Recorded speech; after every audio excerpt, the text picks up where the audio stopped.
As a youngin', do it all for the G. I'm holding conversations, tapping the mental. We tryna build like a king. Sit down with Gconnet, gotta think. While spitting the game with bees, I gotta shout out today. As a youngin', do it all for the G. I'm holding conversations, tapping the mental. You know what I'm saying? His fame came from banging on wax, but he really was a West Coast hip hop rapper legend. You know what I'm saying? On some real rapper shit. You know what I'm saying? And people didn't know that because they only knew about that one project. And you know, since he came in before gangbang was commercialized, it was very easy to blackball him because he was a real one. You know, because at that time, you know, being a real one was some dangerous shit. Now it doesn't mean in the industry. It was unacceptable in the industry. In the industry, it's very unacceptable to be a real one. Right. That's why I used to always give the example that Kelly Park was Eazy-E Hood, but you never heard it come out of his mouth. You know what I'm saying? We just knew it because it was a secret thing. Like with all the politicking that everybody exposed so much of gang banging and hood days and what people do, all that stuff used to be a secret. You know what I'm saying? Even before then, niggas wasn't banging like that. Not unless you really, if you wasn't active, you wasn't finna act active. Right. Period. Nobody, because hoods didn't care about no goddamn body being no star. He gonna come get you.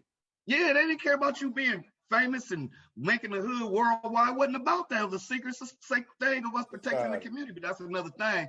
But that's where me and him develop a real solid brotherhood, friendship. And one thing he used to always get at me like, Kato, before I even leave this earth, my nigga, please build you a studio. Please build you a studio. Kind of nigga you is, everybody gonna want to come fuck with you. You got that shit, my nigga. Woo, woo, woo. He's like, but you got to be ready. A nigga with your personality, you probably not gonna get in where you want to get in. So you gonna have to do most of your shit yourself. This was 2000 motherfucking 9 or 10 when he told me this shit. So I didn't understand it then. So I'm like, whatever, my nigga. You know what I'm saying? So we just doing our music. So, you know, he always kept that camera. So when I would throw basketball games against other rap cliques and shit, and he would be the cameraman and do all the footage. And when the birth of my kids, he was my cameraman. You know what I'm saying? He coming to the 40s, he coming to the hood, wherever I'm at. You know, you done pulled up in the hood. You know what I'm saying? Like, real nigga, with your house shoes on, nigga. You know what I'm saying? In the motherfucking Magnum, nigga. Came to the back of Uncle Ray's, nigga, real shit. So at the end of the day, bro, sometimes when you got enough experience on the back end of what gangbang is really about, you appreciate people that give you their human side and not always give you their Damo or their Keyway side of a situation. Because Inglewood, I'm from the West Side Rolling area. You know how that go without saying. And he had so many people he was putting on his back far as what he believed in with Pyru, what he believed in with banging period, and the brotherhood thing and what he was standing for. And he was always, I remember it was all kind of feds cracking his phone and his computer. We couldn't get a lot of shit done because niggas was sending all kind of people over the computer to reach to him, and they was ops and snakes and shit, you know. And these are certain conversations I don't mind having now because he's not here. But we used to talk about that. This is MySpace days I'm talking. Like, we used to talk about the shit, like, because I always knew one day in my life it was gonna come a time where I'm gonna have to use my voice in a different way, because I am blessed to have some type of stature, and I would lean toward niggas like him and certain other real ones that was walking that line of trying to bring some unity amongst the real niggas. We didn't care about the cowards and the busters and shit. We weren't even talking to them. You know what I'm saying? That's why I was making my business to show up to some of y'all shit against the grain, because Red was doing it for me. And as the industry got more commercial, they start pushing energy like us out and away so they can fuck with the people that they create. And you know, the what you call it, the new generation. Yeah, you know what I'm saying? So man, that nigga was really like my brother, man, and he adopted me. Like, I would be sometimes stuck fucking with Mean Green sometime at Turk parties or doing rap shit. Man, him and this girl are getting in the car, nigga, they gonna slide me to the house wherever I'm at.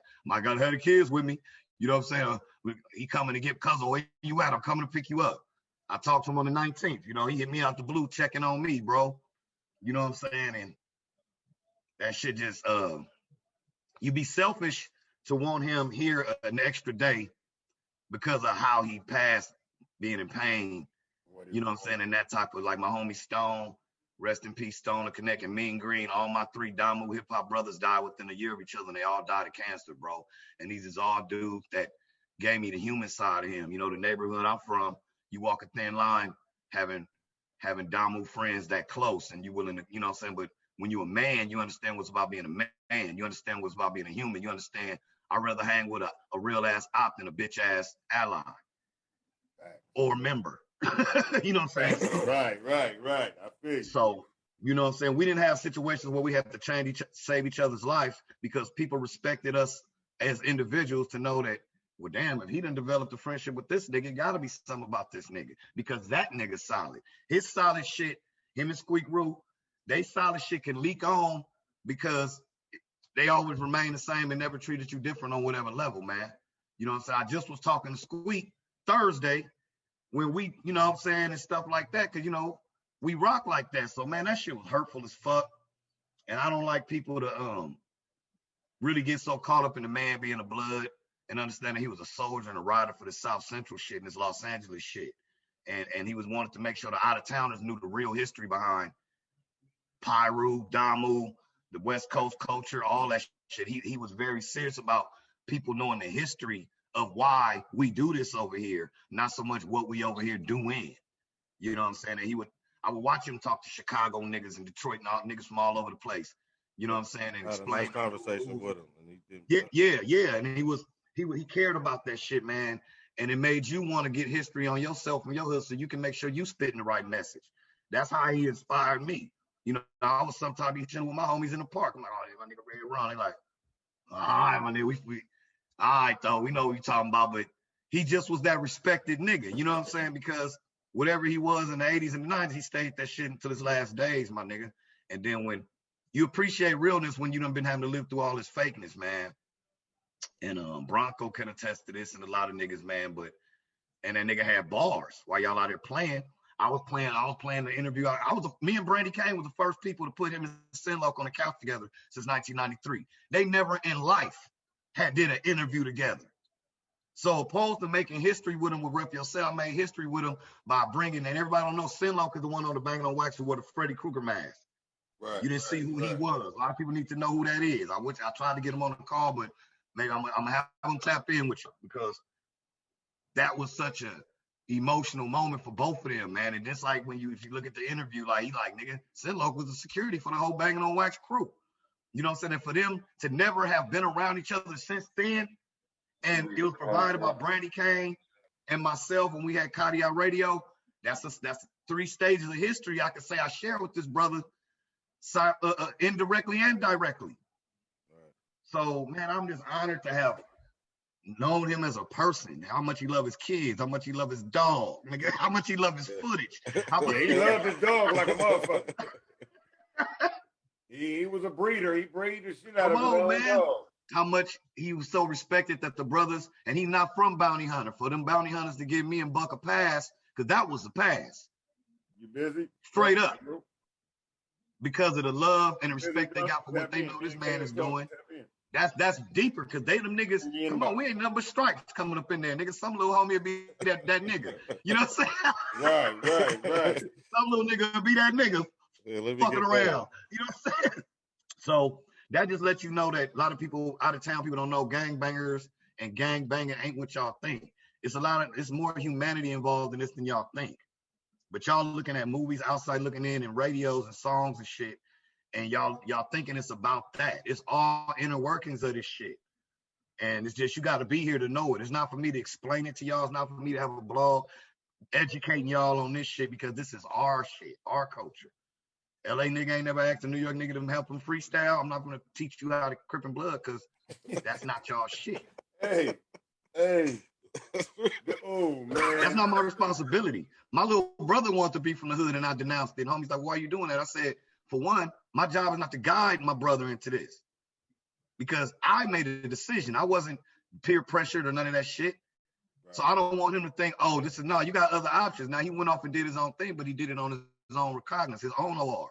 So you as a man can take your own decision. And now he hit me years later. You understand, damn, bro, I see why because my job is to guide you, but I also can't take care of you. So that's what I meant by that statement with me. I don't have to go Operation Encyclopedia for cripping blooding with people, because like when you go out of town, you can't push the hood like you want to, because your problems ain't their problems. So you run across out of town niggas talking about, well, I'm a crip or a blood. Like, okay, but you ain't never done nothing to my niggas. Sometimes it ain't just about, you know. hey, look. I really want to touch back with you on that. You know, that there, because that's a whole can of worms that, you know what I'm saying, and no disrespect to out-of-staters at all. It's not, but we understand. We understand. Let's go back to the beginning, because by me being from the beginning, I can say my opinion on this. Right. In the beginning, we looked down on, we was dirty khaki niggas, as Quick said it in the song. Right? Greasy Jerry curl, fried chicken head motherfuckers. Just like we was calling them some hot Timberland boot, hot vest wearing motherfuckers, because we didn't understand it, because our weather don't require us to dress like that. Them is our evil twin brothers. But as rappers from the West Coast got more lyrical, niggas from the East Coast start running with the Crip and Blood shit. And other places too. Remember, at one time, Texas claimed West Coast. They didn't always claim the South. Right. It was running up under Cube in there. Until the identity was presented, to where it was like, boom. Texas was considered West Side, nigga, you know what I'm saying? With the Mr. Mikes and, you know what I'm saying? And the Ghetto Boys was a West Side group to us. Yeah, I agree. And we ain't forgotten. That's why you got a lot of brothers like my nigga from the Locks that be going in on that shit. Not Jada Kiss, my other nigga, the Ghost. He be going in on the New York gangbang because he like, he goes in on that because he like, you know, whoopty whoop. People don't know Biggie was Crip affiliated, but it was upon because things going on with the streets of LA, and it was an adaptation had to go on. But we gonna stay on run. You know what I'm saying? But some of these things all spin around to the same shit.